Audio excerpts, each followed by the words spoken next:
Hey guys, welcome back to another video. Today we'll be looking at installing the Wooting60 HE Plus into the Alumaze60 case. Shout out again to Wooting for sending me this keyboard kit. It's been a blast to actually use it and I'm having a lot of fun with it. It's obviously the best choice for gaming when compared to my other custom keyboards. So I started off here by taking out the gold plated accent just to have a look. It doesn't actually do anything, so you can leave it in its place. You don't need to take this one out. And before we move further, the difference between the 60HE and the 60HE Plus is just the screw-in stabilizers. I'll be starting by removing the polycarbonate plate so that I can install the Poron plate foam. Now you don't need to do this as it does have the silicone sandwich pad already installed, although if you are looking for more torque, then I would recommend to follow this process.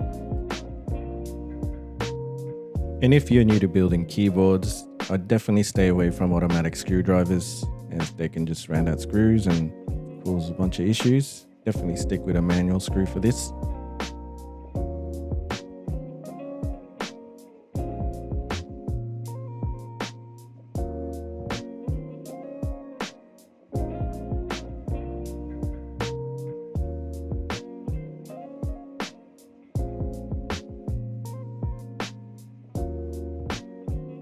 So once you're done unscrewing all of the big screws, your plate should just fall out like this.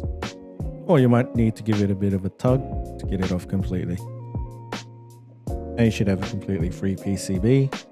And you can have a look at the stabilizers from here or swap them out depending on what you prefer. I did find that the stock stabilizers were good enough. There was 0 to minimal ticking and the lube was very, I could say excessive, but they're actually well applied. Now you can go ahead and grab your Poron plate foam and align it with the PCB. It can only go on one way, so you won't actually mess this one up. Now we can put the PC plate back on. It does align with the screws, so it should be fairly easy to reinstall.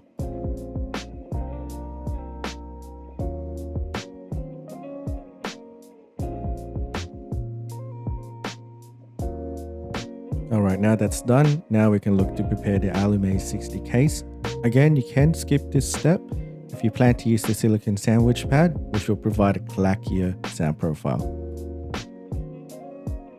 Now we'll install the 2 golden standoffs that came with the Alumaze60. I recommend just tightening this finger tight.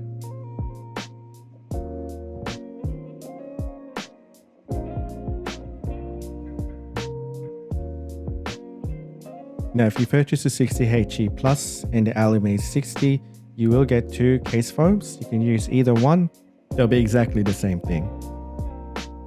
You also get 2 sets of screws and washers. It doesn't really matter which one you use, but definitely use them as this is the most important part to stop any pinging coming from the Alumaze case. And make sure to install them on all the standoffs. You can also use tweezers, which might have made it easier for me in this scenario.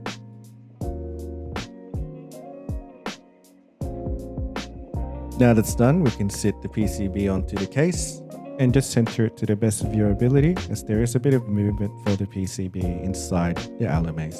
This is a tray mounted design.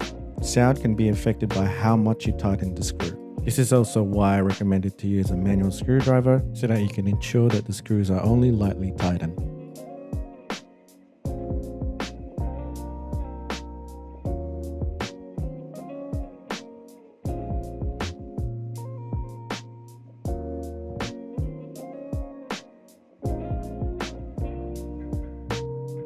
The USB-C port should line up perfectly with your Alumaze case. This is provided you've installed everything correctly.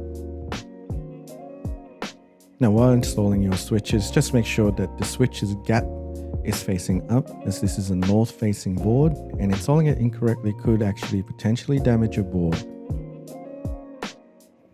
Now you can ignore me pressing on the H key there as I am just pressing on this key just to listen to how the sound profile changes as I install more switches into the Wooting.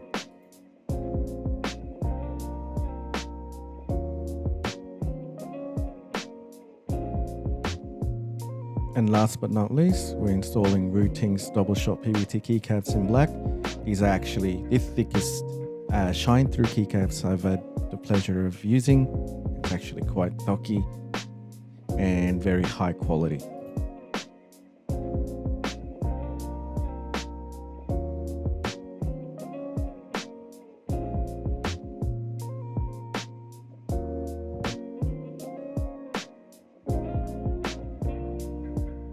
To finish things off, we'll do a bit of a sound test just to have a quick listen to what it sounds like.